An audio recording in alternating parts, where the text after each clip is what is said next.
Good afternoon, everyone. Welcome to our webinar on the changes in the methodology for the credit enhanced rating.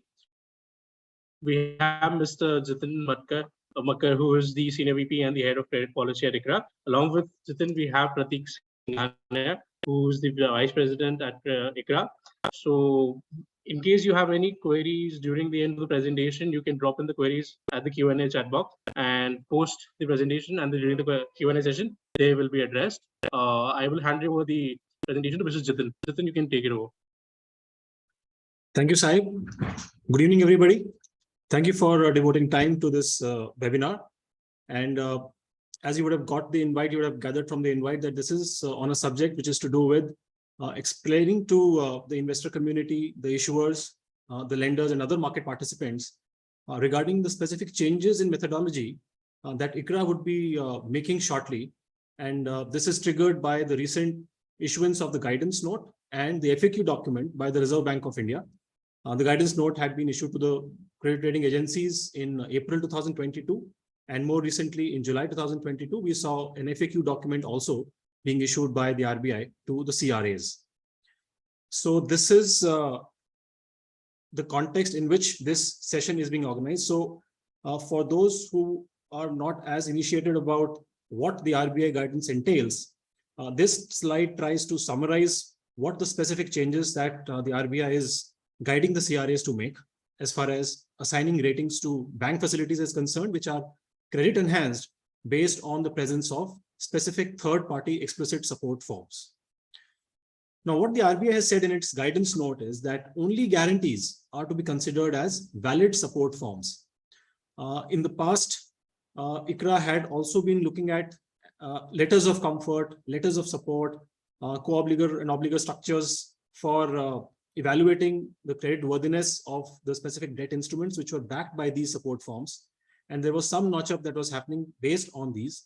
The latter part of the presentation would explain what was the basis of this approach and what's the RBI's take on this and how this specifically impacts our ratings in the public domain and how it will impact future rating assignments.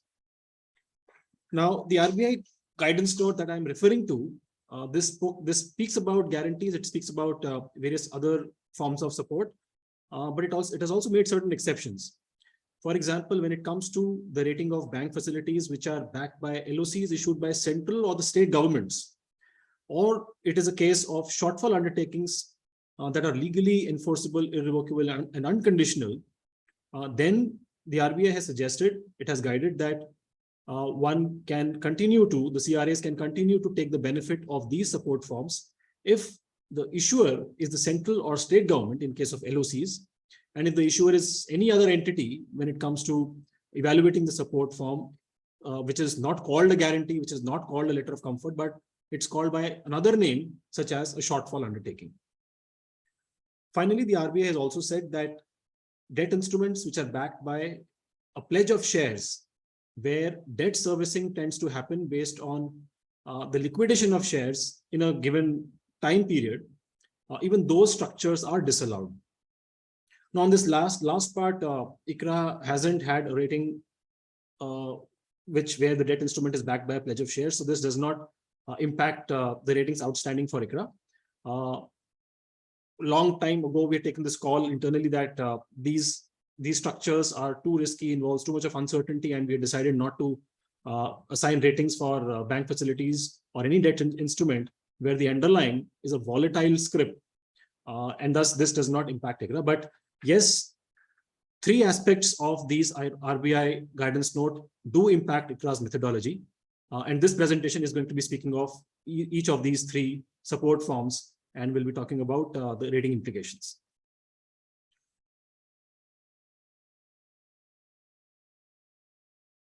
So as far as the summary implication is concerned, this slide captures what do these changes entail. We did a quick overview of our portfolio of ratings, where we have a C rating outstanding on bank facilities. And what we've gathered from the data is that roughly 100 entities in our portfolio might see a rating change. These 100 entities correspond to roughly 35,000 crore worth of rated debt. And within these 100 entities, 60% of the total entities belong to 5 sectors, as you see in the second bullet: power, healthcare, engineering, construction, and roads. As far as the volume of debt is concerned, these 5 sectors would be accounting for roughly 40% odd in terms of the volume of debt contribution of these 5 sectors in this total figure of 35,000 crore. Now, these ratings are credit enhanced, which means that these ratings are notched up from their unsupported level. And because of this change in methodology that will be happening shortly by ICRA, there would be certain rating impacts. So the ratings will be lowered for almost all of these 100 entities, for example. And we assess that there is a possibility of an average of 2-notch lowering of the rating of these 100 entities. It's possible that some of these 100 entities do not see any rating change. It is also possible that many of these entities see a more than 2-notch rating change, but on an average and also on a median basis, we have evaluated our portfolio, and we sense that roughly on an average 2 notches of impact could be expected, which means that the existing CE rating, whatever level that it might be, as an example, if the existing CE rating outstanding in the public domain is A+ CE, then one can expect that on an average, the revised rating is going to be A- and without any CE suffix. Now, for these 100 entities and for this aggregate debt of 35,000 crore, we estimate that the weighted average risk weight for the affected debt is going to be around 35%. That's the current situation. But when the ratings do undergo a change, the weighted average risk weight is expected to increase to 48% when the ratings get lowered. Now, it's not that this is going to translate into a big dent on the balance sheets of the lenders. It does not mean that the lenders are going to be requiring loads of capital to cover for the increased risk weight. We estimate that the impact of this, as far as the capital requirements, the additional capital requirements of lenders would be just a small number, around 400 crore. In the context of roughly 10 lakh crore of the net worth of all the banks in India, this is a small amount, and hence this impact is not going to be material. But yes, overall, in our portfolio, 35,000 crore worth of debt might see a rating change corresponding to roughly 100 entities. So this was what could be expected as we go ahead, but the key question that would be there in the attendees' mind would be that what's causing this change? What's the methodology that ICRA has been following for all these years? And going forward, what's going to be the methodology? What could one expect? Before one gets there, this is a slide which captures some specific forms of support or situations where ICRA assigns CE ratings.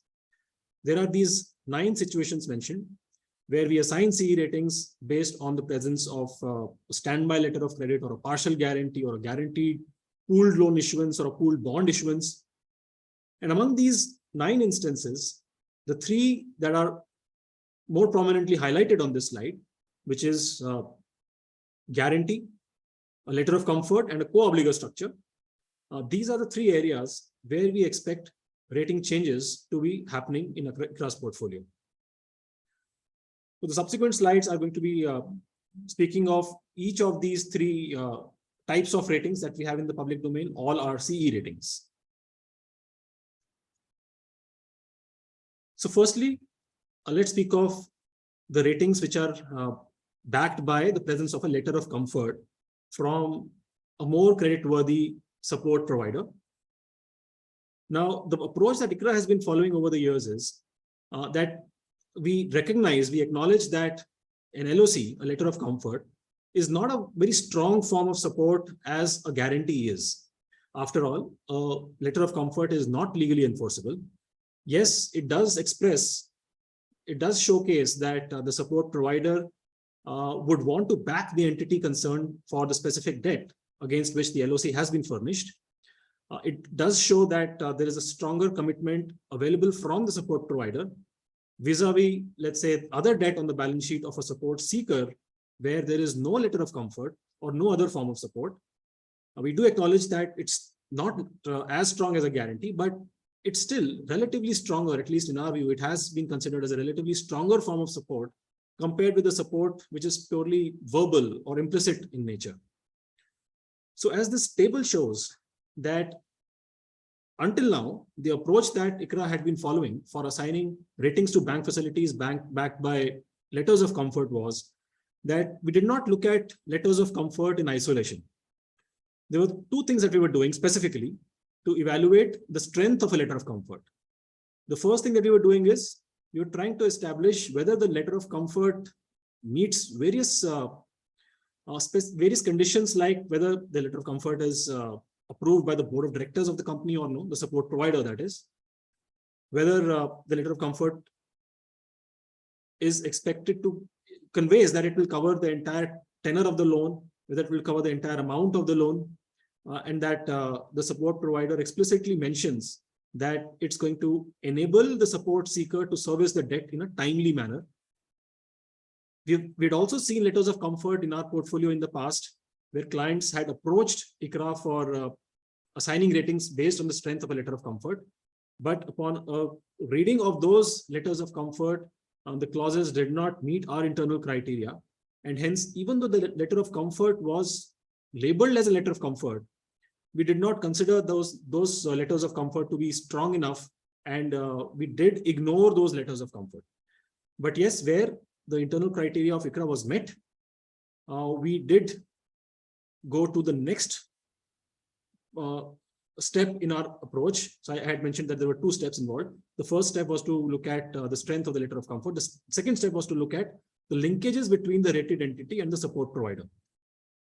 And in case we judged that the support seeker, that was typically seen to be a subsidiary of a stronger parent, in case the linkages between those two entities, the parent and the subsidiary, were assessed to be weak, there were very limited business linkages between them, there were very limited operational linkages or financial linkages between them. Otherwise, the subsidiary was not very strategic in nature for the parent's, let's say, diversification objectives, or the parent group itself, we judged, was not very conscious of its reputation, and was not conscious of, might not have been conscious if its subsidiary were to default. In those cases, even if the letter of comfort was available, we did not consider the benefit of a letter of comfort while notching up the rating and assigning a C rating. And in such cases, the rating was a non-C rating, where the letter of comfort was considered to be redundant. What the RBI has said is that so long as the form of support is not a guarantee, so long as that form of support does not meet the evaluation criteria that the RBI has spelled out in its guidance note, that form of support needs to be ignored. So the RBI said that a nuanced approach, which a rating agency like ICRA was following earlier in terms of considering the strength of a letter of comfort, that approach is to be superseded by an approach which is supposed to ignore the presence of a letter of comfort altogether. So what's going to be the implication of this change? In our portfolio, there are 7 entities where the ratings are credit enhanced by virtue of the presence of a letter of comfort. It's not that letters of comfort are very prevalent and there are a large number of ratings. There are only a handful of entities in our portfolio. But for these small number of entities also, there is a possibility of a rating change. The rating might be lowered, which means that a lower non-C rating is most likely going to be assigned. The decision is going to be taken by our rating committees, as is usually taken. We have time until January 2023 to make these changes and review and revise these C ratings where the support is in the form of a letter of comfort, revise these C ratings to a non-C level. And in all likelihood, this non-C level rating, the revised rating, is going to be lower than the existing rating, which is available in the public domain and conveyed through our rating rationales. I had spoken about the exception that is available for the LOCs furnished by central government or a state government. So in case of such scenarios, the CE rating would remain unaffected. And this has been permitted by the RBI. Moving to the next form of support, this is a case of a guarantee which tends to lack an invocation and a payment mechanism. For those in the call who might not be fully conversant with what an invocation and a payment mechanism means, I'll just take a couple of minutes to explain what this mechanism is all about. So let's consider a guarantee deed which specifies that the loan is to be serviced by the principal debtor by due date T. And since it is a guarantee deed, it specifies that there's going to be a designated account in which the beneficiary is going to see whether the funds have been topped up by the principal debtor within T minus N days. Now, T is the due date, and N would likely be the typically seen to be roughly 1 day or 2 days in case of corporate sector entities, where in case the designated account from which the payment is supposed to be made, in case that account is not topped up, in case that account does not have sufficient balance, then the beneficiary has the right to invoke the guarantee. And the act of invocation of the guarantee implies that the support provider, that is the guarantor, is obligated to make sure that the payment is made to the beneficiary by the due date T. So there's this concept of invocation timeline and the payment timeline. Payment timeline is T and the invocation timeline is T minus N. This is a typical invocation and payment mechanism that one sees in guarantee deeds, where the underlying instrument is a debt instrument like an NCD. But in the Indian context, invariably, what is observed is that an invocation and a payment mechanism is absent in case of bank facilities that are backed by a guarantee. Because of the absence of an invocation and payment mechanism, it remains highly uncertain when the guarantee will be invoked and when the payment is going to be made by the guarantor to the beneficiary upon the invocation of the guarantee. So as a rating agency, we also recognize that deficiency, and the implication of that has been for all these years that when we look at such guarantee structures, we do not equate the rating of the supported instrument with that of the support provider. That's been our approach for the past many years. And the reason for that is that we do acknowledge that because of this deficiency, because of this absence of invocation and payment mechanism, the guarantee would have a utility, but post-default. Because of this, the underlying premise that a rating is supposed to address timely servicing of debt, that will not be met.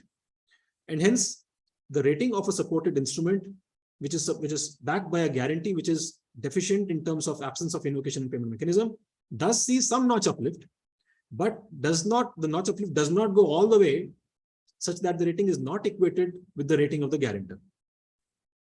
But in case of market instruments, in case of NCDs that ICRA has rated, what we have observed is that there is no deficiency in the guarantee deed, not even in terms of absence of invocation and payment mechanism. This is seen to be an integral part of the guarantee deeds.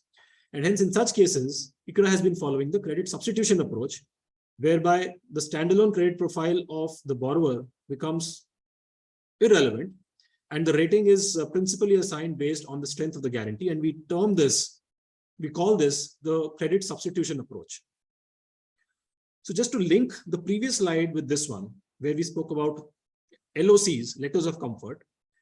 Now, if there is an entity which is rated BBB minus on a completely unsupported basis, assuming that it is not belonging to any strong parent group, then the rating of such an entity, the rating of an instrument of such an entity could be notched up by a few notches.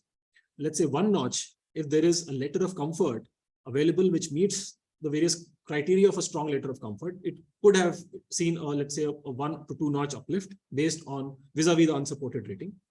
And if in comparison, there was a guarantee, which is an even stronger form of support than a letter of comfort because of the fact that it is legally enforceable, then the notch uplift could have been, let's say, 3 notches, which is still not equivalent. So despite the notch uplift, in such cases, the rating might not be equated with that of the guarantor, as I had said. So this was the approach that ICRA had been following, and we had been using the CE suffix alongside the rating symbols for such instruments, such bank facilities, which were backed by a guarantee which was deficient in terms of the absence of payment and invocation mechanism. But again, the RBI has said that this is a deficiency which is to be given a greater cognizance so much so that it is supposed to be, the guarantee is supposed to be considered as worthless if there is a deficiency in any respect, including the absence of invocation and payment mechanism. But the RBI has said that for the existing CE ratings for term loans, the ratings need not be reviewed and revised, triggered by this RBI guidance. Such ratings can continue until the residual tenor of the loan. But for working capital facilities, there is going to be a review of these ratings, because the regulator expects that over the next few months, these ratings should be reviewed and a non-CE rating should be assigned to such instruments, working capital facilities, that is, because of the fact that as I mentioned, that the RBI is not comfortable with guarantee structures which are deficient in any respect. Like in case of LOCs, similarly in case of guaranteed bank facilities which are deficient, the RBI has taken a very extreme approach of disallowing rating agencies to give any comfort of these support forms, even if one could argue that some comfort, if not a large dose of comfort, could have been considered as was being considered in the past, but the RBI has had a different take on this subject. In our portfolio, as this bottom bar highlights, we have 66 entities in our portfolio where there are working capital facilities which are backed by a guarantee that lacks an invocation and payment mechanism. By the way, the RBI has also specifically articulated various other attributes of a strong form of guarantee. And the RBI's take has been that if the guarantee is deficient in any of those respects, the guarantee is supposed to be considered worthless. But as far as ICRA is concerned, we were already, our methodologies were already aligned with the large number of evaluation criteria that the RBI has mentioned. The only point of disconnect was with regard to this aspect of invocation and payment mechanism. And finally, this is the last slide of the presentation. The RBI has also made a remark that obligor and co-obligor structures are not really tested in the Indian courts, and hence taking the benefit of these structures would be imprudent. Now, the approach that ICRA had been following for all these years, not that these are old structures, these are a relatively new phenomenon in the Indian context. We had started doing these ratings not too long ago, started sometime in 2016. We only have 5 co-obligor structure ratings outstanding as on date, and these involve 28 entities, as this bottom bar highlights. The approach that we had been following was that because of the presence of a co-obligor structure, which meant that there was a common loan agreement in place, on which we had taken, we've tended to take legal opinion whether that common loan agreement is valid and can be proven to hold merit in a court of law.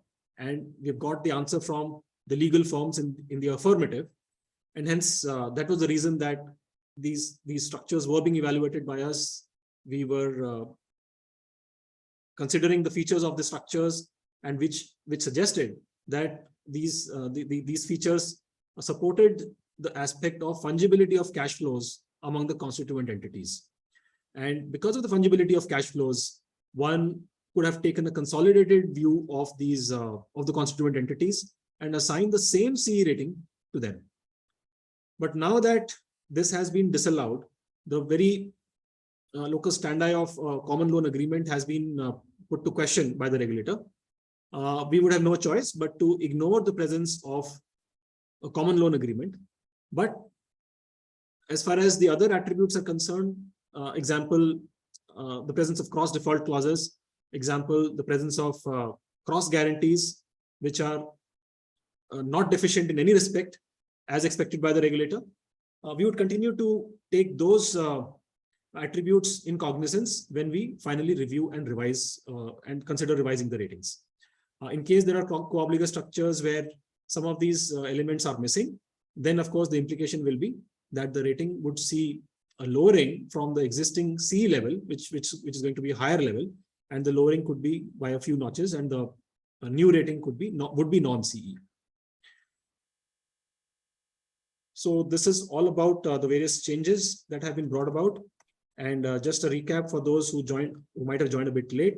This is the slide which captures the overall impact that we foresee on our portfolio. This is based on a very broad analysis of our portfolio. When the rating committees of ICRA review these ratings, there is a possibility that a few adjustments might have to be made in terms of the eventual rating approach that ICRA ends up following. Now, the floor is open for Q&A. I might just, before we start that, I would just want to highlight that over the next few days, we would be also publishing a couple of additional documents in the public domain.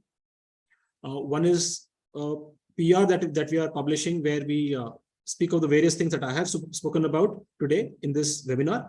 And that document also gives in greater detail as to what was the earlier approach that ICRA was following, and what is the revised approach that is supposed to be followed, and what would be the implication of the revised approach. That document explains these changes more fully.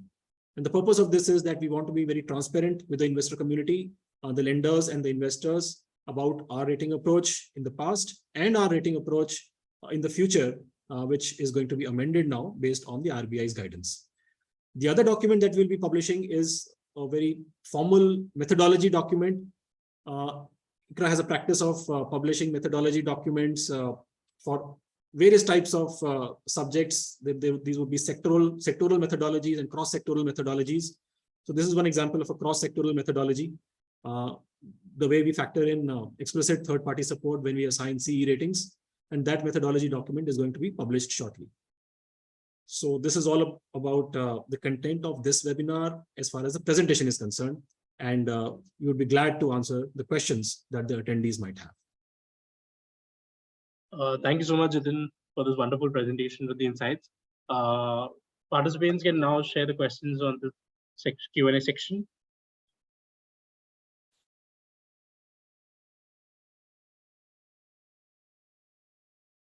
So Jitin, we have a couple of questions that have come in. The first one is from Sunita Garg. So the question is, will this change in the methodology only for bank loan rating as it is directed by RBI?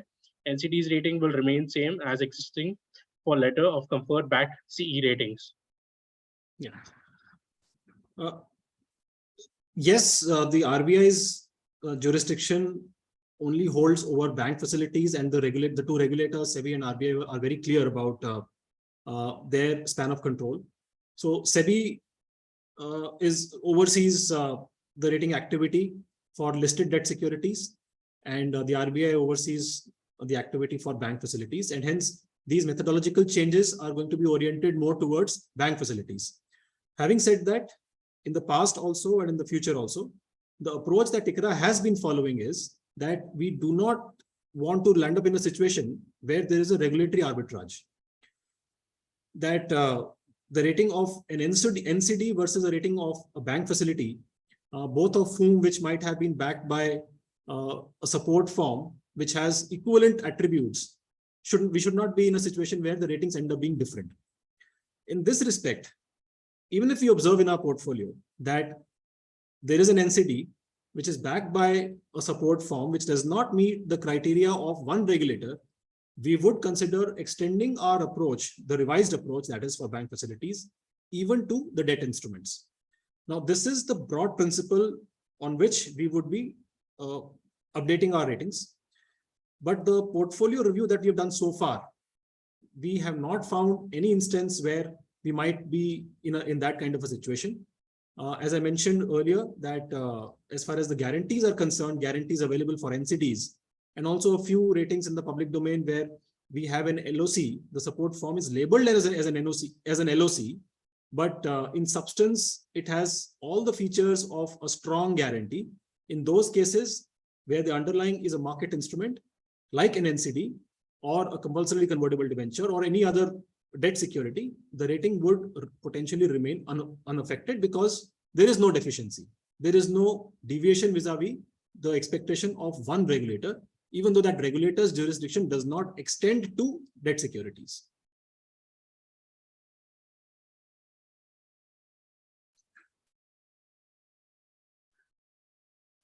Thank you. The second question is from Vineet Jain.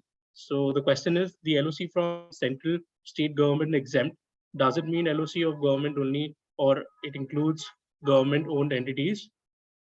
Also, specific question here is that will LOC issued by PFCs, RECs get this exemption? Yeah, so the guidance note of the RBI says that this exception is only applicable for LOCs issued by the central government or state governments. It does not include LOCs issued by, the exception does not cover LOCs issued by state-owned entities. The specific examples that you took, those are state-owned entities. For them, this exception does not apply. And based on our interactions with the regulator, we did seek separate clarifications from them. We have been given to understand that there is a possibility that in the future, the state-owned entities would possibly be discouraged to issue LOCs. The LOCs, if at all would be issued, would be the sole prerogative of the central government or the state governments. The another question is from Ankit Patil.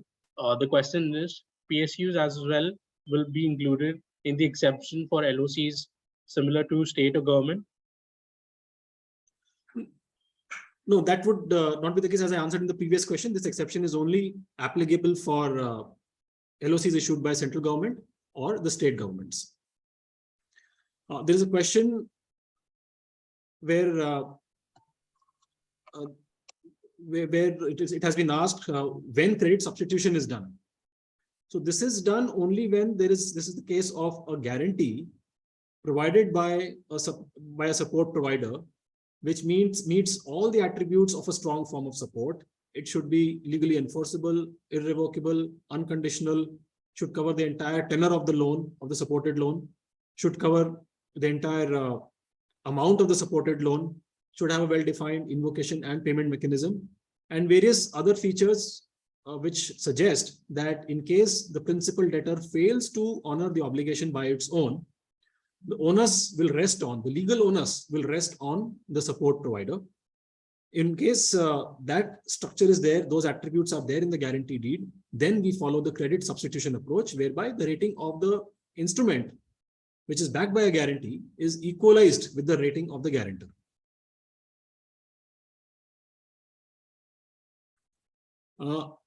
Then another question is that will SBLCs backed structures where the SBLC has been issued by domestic or overseas banks qualify for a CE rating notch-up? So Sujit, the answer to this question is that yes, these would qualify for a CE rating notch-up, but there is one point which as a rating agency we'll need to be mindful of going ahead based on the RBI's guidance, which is that if the support provider is either unrated externally, or the support provider is rated by an international credit rating agency like Moody's, S&P, and Fitch, only these three names. Only if the support provider is rated by these three names, these three international rating agencies, can the benefit of the guarantee be incorporated in the credit assessment. The RBI said that in case the support provider happens to be unrated externally, and as a CRA we are unable to achieve the same degree of monitoring or evaluation of the support provider, then we would not be permitted to take the benefit of a guarantee or an SBLC furnished by an unrated, externally unrated support provider. But if so, in the past, the approach was that as a rating agency, we did take a shadow rating opinion on such entities. In case information was not fully available, we would have applied some uncertainty discount on that rating of that support provider and assigned a rating to the supported instrument. But the RBI, through the guidance note, through the FAQ document and subsequent clarifications that we've sought from them, has repeatedly said that In case the support provider happens to be unrated externally, not rated by any CRA, then the benefit of a guarantee or an SBLC issued by such a support provider is not to be considered in credit assessment. The question is, where ratings are revised due to this circular, will you specifically mention this in the rating rationale you release?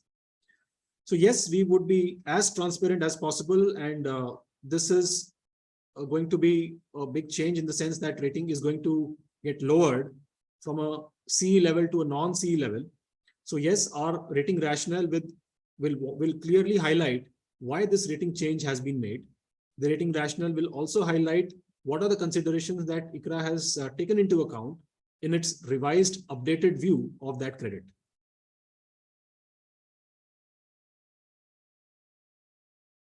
There's a question which asks, in case of co-obligor structure, if the legal documentation captures the unconditional support across obligors and there is cross-default provision, will it still get impacted by the new methodology?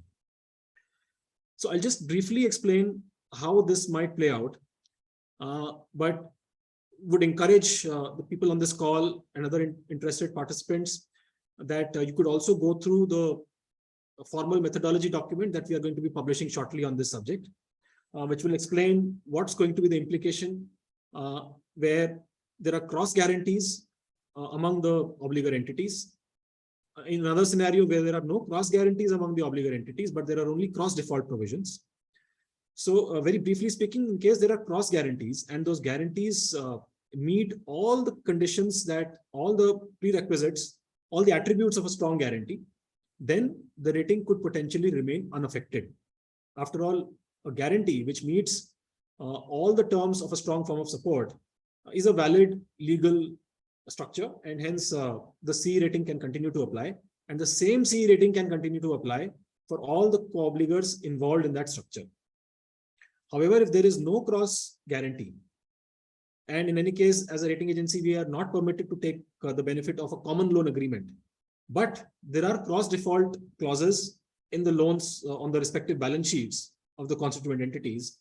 In that case, the ratings could see a potential lowering. Some entities in the pool might not see any rating change.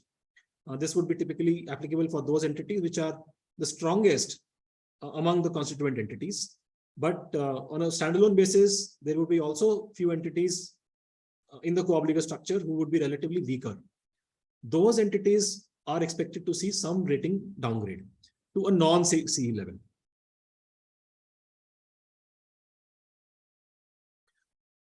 Also, the question is what happens in other scenarios, such as partial guarantees and shortfall undertakings. These were not covered in the presentation.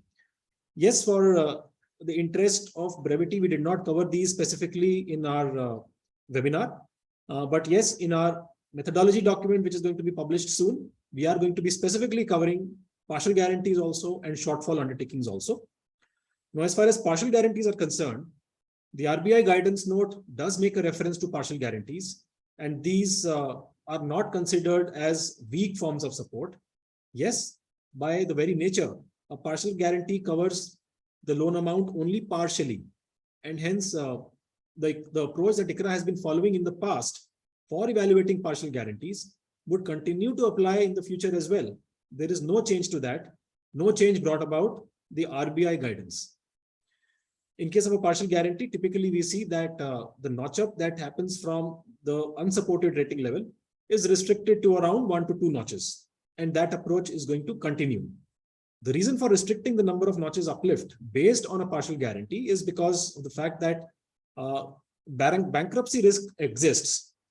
If another loan on the same balance sheet is not backed by a partial guarantee, which can trigger an insolvency, that would imply that the debt servicing of the partially guaranteed loan would also eventually default because the guarantee cover is not complete. And hence, the mere presence of a partial guarantee has not been the trigger typically to uplift the ratings. But in case we judge that the trigger is sufficient, then in the past, as I was saying, the rating uplift based on a partial guarantee has been restricted to around 1 to 2 notches. As far as shortfall undertaking is concerned, or other forms of explicit support, which might be with any name. But the test to perform is that we will be looking at whether these support forms by any name would be meeting the criteria of a strong form of explicit third-party support, which has been articulated by the RBI, and which by and large has been the approach that ICRA has been following for all these years. In case that form of support, including a shortfall undertaking, meets all that criteria, then the rating will remain unaffected. Because the ratings will remain unaffected for these two categories, that is partial guarantees and shortfall undertakings, we did not cover this explicitly in our webinar. Then the question is, will ICRA be taking a group approach in most of C-rated entities now, thereby assigning same rating as assigned earlier without the C suffix? So our thinking on this subject is that we would not be doing that. And the reason for that is not because some regulatory event has happened in the environment. Even regardless of the regulatory event, regardless of the guidance note published by the RBI, the fact of the matter remains that a consolidated group approach is applied by ICRA in only very select cases, and we have well spelled out criteria for doing that. When we evaluate the rating of a parent, we do take a consolidated view of the enterprise. We look at the group liabilities, we look at the group assets and the cash flows, and based on that, we form a group view. But that does not necessarily get extrapolated to the same rating that could potentially get assigned to all the group entities, because the other group entities might not be core to the group's future strategies or endeavors, and hence the notch uplift for those ratings is generally seen to be lower, and we don't see a reason why we should be changing that approach, because the RBI has come out with a regulatory guidance, would not induce us to change our approach. Our thinking of this subject has been formed based on our experience of having rated multiple entities, multiple group entities, and our experience suggests that applying a group approach and assigning the same rating to all the entities is not a prudent way of doing credit assessment. There is another question, related question to co-obligor structures, which was asked in the past. The question is that the co-obligor structure based on cross guarantees with proper invocation and payment mechanism would be considered for CE. Is this understanding correct? Yes, this understanding is correct, because this is going to be a case of an explicit credit enhancement, explicit third-party support form, which would meet all the criteria that the RBI has specified. And hence the ratings will remain CE ratings in such structures.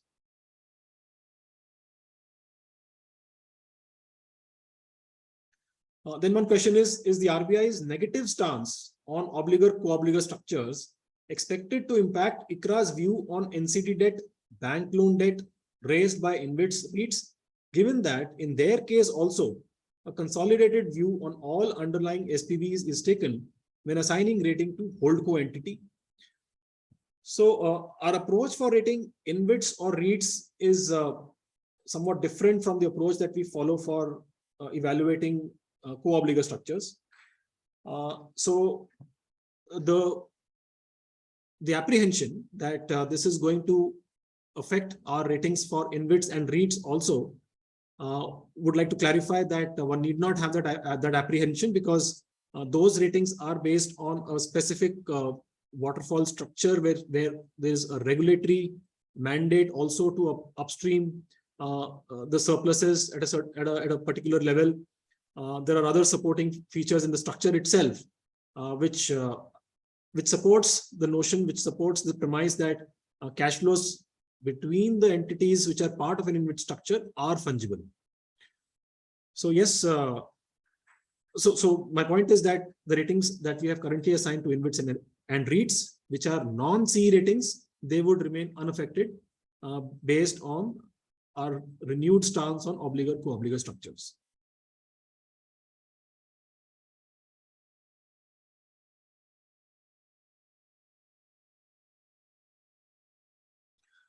The question is, will there be absolutely no uplift from deficient corporate guarantees at all? There was some implicit comfort that is typically taken by CRAs when they assign ratings. based on implicit support considerations. So how would the approach change? So here our view is that the approach which we have, which we call the parent subsidiary approach, which is articulated in our methodology on the impact of parent or group support on an entity's rating. The document is available in the public domain. That document does speak of the specific criteria that we follow for considering any notch uplift from an unsupported level based on the fact that that entity might be belonging to a very strong and a credit-worthy promoter or a promoter group. Now, there is no change to that criteria. And we don't foresee that even going ahead, just because now the CGs are going to be considered redundant, are supposed to be considered redundant if they have this deficiency of an invocation and payment mechanism. We would not want to follow a path where through a backdoor we try to assign higher ratings. That's not going to be our approach. We would want to be very clean and clear in terms of our approach. And we will be as transparent as possible in our methodologies also, which is open to public scrutiny also. In case, this does not preclude the fact that in case we feel that our existing methodology for factoring in implicit support or any other methodology for that matter is to be reviewed, that we will review in any case the way we usually do as per our usual documented process. But triggered by this change, we don't foresee a situation where we would want to be less transparent in terms of our communication with the market.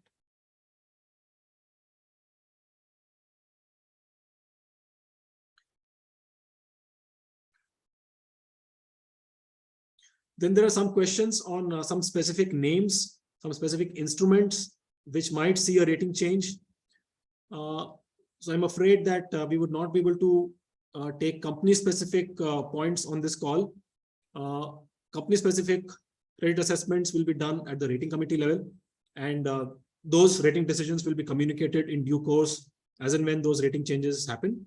It will not be appropriate to use this forum to give a heads up to the investors on this aspect, but the purpose of this call is to give a very broad overview of what our thinking is on this subject and how the ratings might change in the future in principle.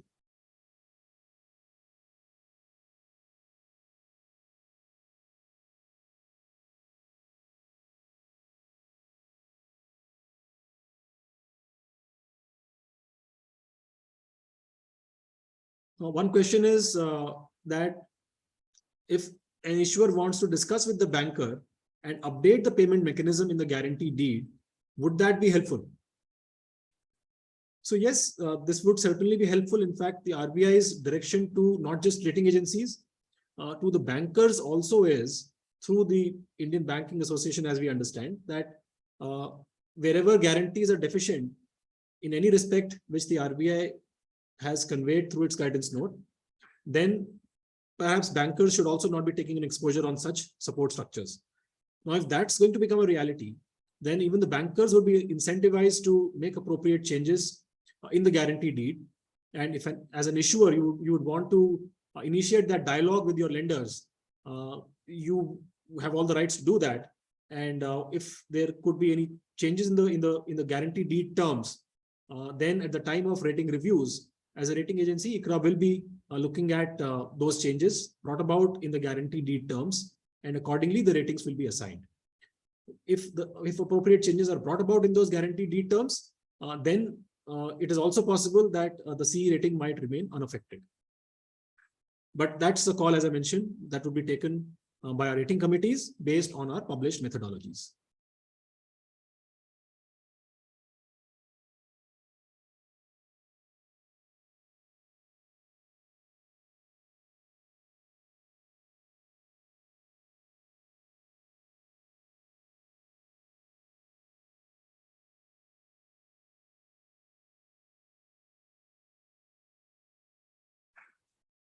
There's a question that if externally an entity is not rated, but is backed by domestic supporter, then would that be considered for CE? No, perhaps my comments earlier were not clear. Let me just try and clarify once again. So the way it would work in the future is based on the RBI guidance that assume that there is an entity, a an India-based entity where the support provider is either foreign domiciled or the support provider is based out of India. In either of these situations, if that foreign support provider or the domestic support provider does not have an external rating, if it is a case of a domestic support provider, the rating would most likely be from one of the SEBI registered credit rating agencies in India. If it is an overseas support provider, the credit rating for that support provider is recognized by the RBI only if it is from either of Moody's, S&P or Fitch. If these conditions of ratings are not met from an external credit rating agency, and at the same time, as a CRA, as a rating agency, ICRA is unable to apply the same standards of analytical rigor or monitoring for that support provider, then we are not permitted to continue with the CE ratings. But if, let's say, we are able to ensure that even the support provider, let's say, has put it in the contractual terms with ICRA that even though that support provider is not externally rated by ICRA, but it has no qualms in sharing the requisite data with ICRA, such that ICRA can form a considered opinion on its subsidiary, which is going to be rated by ICRA. If that situation arises, then of course there is no restraint, there is no constraint from the RBI's side on in regard to not carrying out such CE rating assignments. That can continue.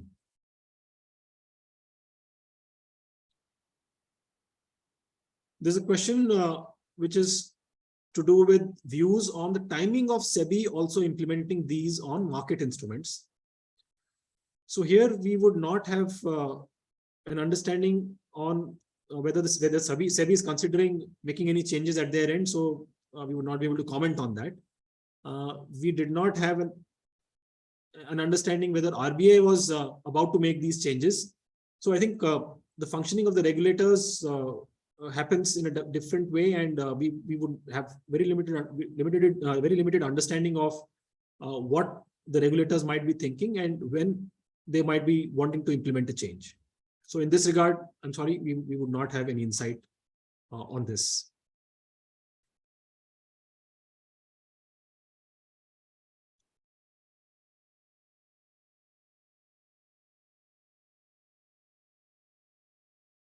Then one question is whether this impacts pooled cash flow based ratings in any way. Now, we have ratings outstanding on certain pooled bond issuances and pooled loan issuances, where there is a partial guarantee, where there are multiple entities involved which are part of that pool.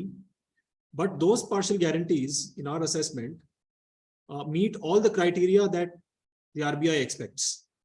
So triggered by this new RBI guidance, we do not foresee a situation where the ratings of pooled cash flow based ratings, PLIs, PBIs are going to get affected. Those ratings, those C ratings are expected to remain unaffected because of these regulatory developments.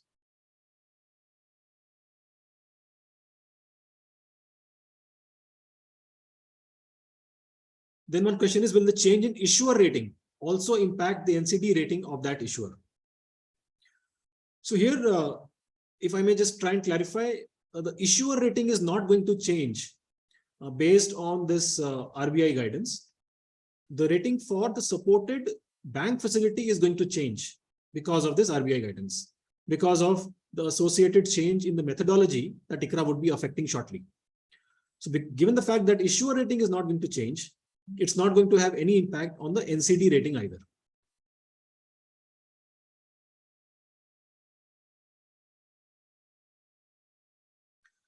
Then a question is that there are ratings where the rating is assigned to holding companies based on the financial flexibility derived due to their holding of equity stake in the subsidiaries, which might have a high market value.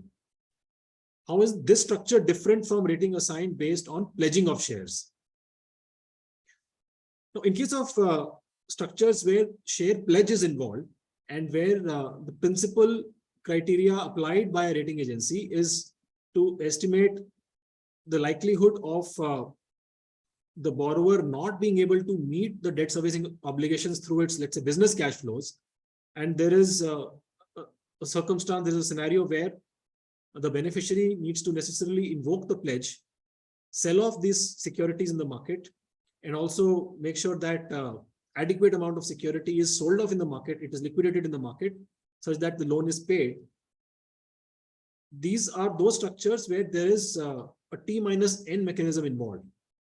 That if, let's say, the payment is, it is expected that the designated account from which money is supposed to be paid to the beneficiary, that account does not have the requisite money, let's say N days prior to the due date, then the beneficiary has all the rights to invoke the pledges and liquidate the shares, such that by the due date T, the loan can be serviced. So this is a very different structure compared with a holdco setting where one of the criteria, one of the variables that as a rating agency ICRA considers to decide the rating of holdcos is the financial flexibility that a holdco gets by virtue of the large market value of its investments in its group entities. So there is no T minus N structure involved. There is no expectation that in case the holdco is not able to make good the payments, then the lender has an added security of a share that can be liquidated. Here, the underlying understanding is that the holdco will utilize the underlying amount and that will serve as a comfort for, let's say, refinancing the loans. So it provides refinancing flexibility and is less to do with actually monetizing those shares to make good the payments. Of course, that can happen, but that's not the default approach that ICRA follows.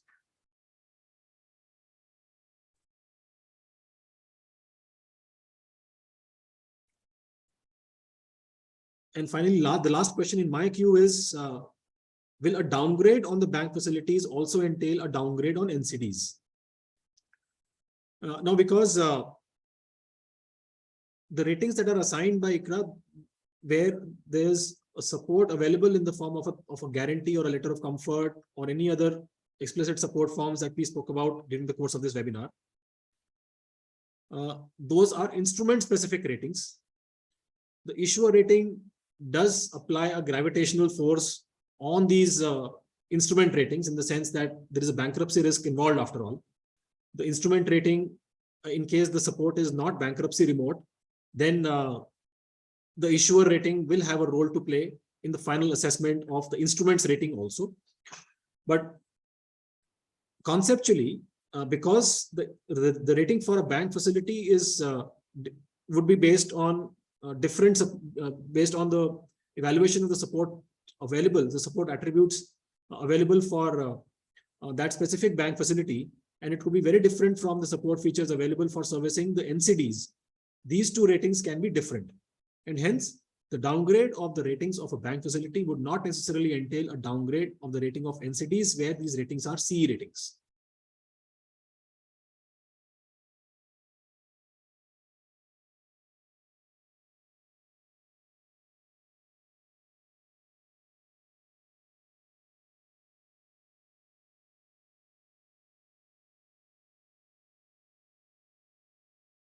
I've taken the liberty not to take up each and every question wherever there were overlaps with the questions that were asked earlier and were answered earlier. Please be accommodated that if we have not taken up your question, that's the reason for that would be that we would have already answered that question. But in case you still feel that something is left unanswered or you have any follow-up queries, please feel free to type in the chat box.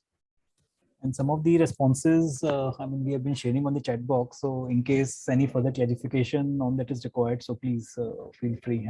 We have tried to answer, but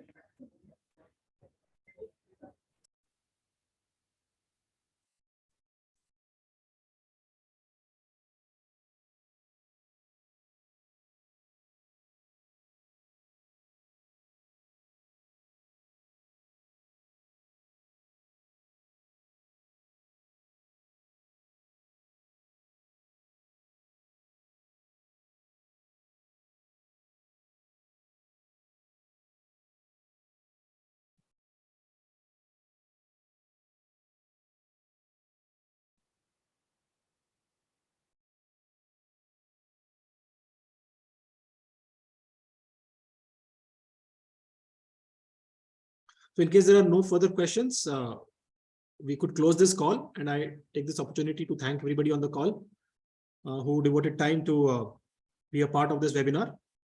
Sahib, over to you.